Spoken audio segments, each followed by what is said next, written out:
Meaning of glucose. Glucose.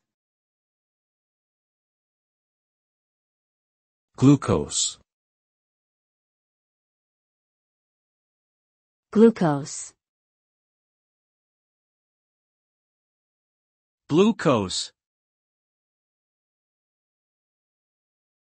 Glucose is a type of sugar that serves as the primary source of energy in the human body.